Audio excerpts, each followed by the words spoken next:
എല്ലാവർക്കും നമ്മുടെ പുതിയൊരു വീഡിയോയിലേക്ക് സ്വാഗതം. നമുക്കൊരു മാങ്ങാക്കറി ഉണ്ടാക്കി നോക്കാം ഇന്ന്. അതെങ്ങനെ ഉണ്ടാക്കുന്നത് നമുക്ക് നോക്കാം.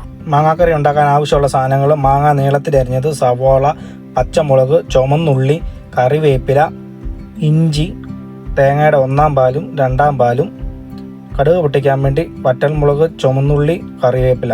ഇനി ഒരു പാനിലേക്ക് നമുക്ക് സവോള ഇട്ട് കൊടുക്കാം, ചുമന്നുള്ളി ഇട്ട് കൊടുക്കാം, ഇഞ്ചി ഇട്ട് കൊടുക്കാം, കറിവേപ്പില ഇട്ട് കൊടുക്കാം, പച്ചമുളക് ഇട്ട് കൊടുക്കാം, ഇച്ചിരി മഞ്ഞൾപ്പൊടി, മുളക് പൊടി, മല്ലിപ്പൊടി, ആവശ്യത്തിനുള്ള ഉപ്പും കൂടെ ചേർത്ത് നല്ല രീതിയിൽ അതൊന്ന് തിരുമ്മിയെടുക്കാം. കൈകൊണ്ട് നല്ല രീതിയിൽ കൈകൊണ്ടൊന്ന് തിരുമ്മിയെടുത്തിട്ട് അതിൻ്റെ അകത്തേക്ക് നമുക്ക് കുറച്ച് വെളിച്ചെണ്ണ ഒഴിച്ചു കൊടുക്കാം,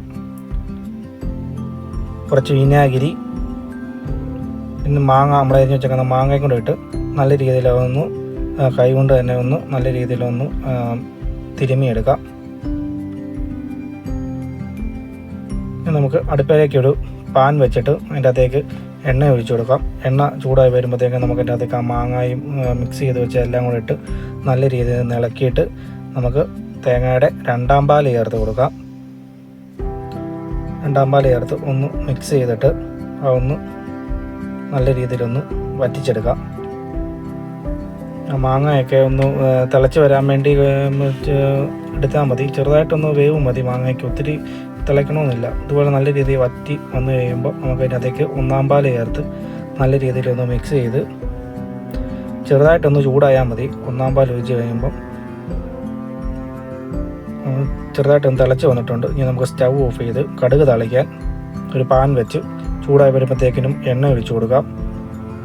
എണ്ണയൊന്ന് ചൂടായി വരുമ്പോഴത്തേക്കും കടുക് ഇട്ട് കൊടുക്കാം. കടുക് പൊട്ടി വരുമ്പോഴത്തേക്കും അതിൻ്റെ അകത്തേക്ക് നമുക്ക് ചുമന്നുള്ളി, വറ്റൽമുളക്, കറിവേപ്പിലയും കൂടി ഇട്ട് നല്ലതായിട്ടൊന്ന് മൂപ്പിച്ചിട്ട് നമുക്ക് സ്റ്റൗ ഓഫ് ചെയ്തിട്ട് ആ മാങ്ങാക്കറിക്കകത്തേക്ക് നമുക്ക് ഇട്ട് കൊടുക്കാം. നല്ല രീതിയിലൊന്ന് ഇളക്കി എടുത്തിട്ട് നമുക്ക് ഒരു വേറൊരു ബൗളിലേക്ക് മാറ്റാം. പുട്ടിൻ്റെ അപ്പത്തിൻ്റെ ഒക്കെ കൂടെ കഴിക്കാൻ പറ്റിയ നല്ലൊരു മാങ്ങാക്കറിയാണിത്.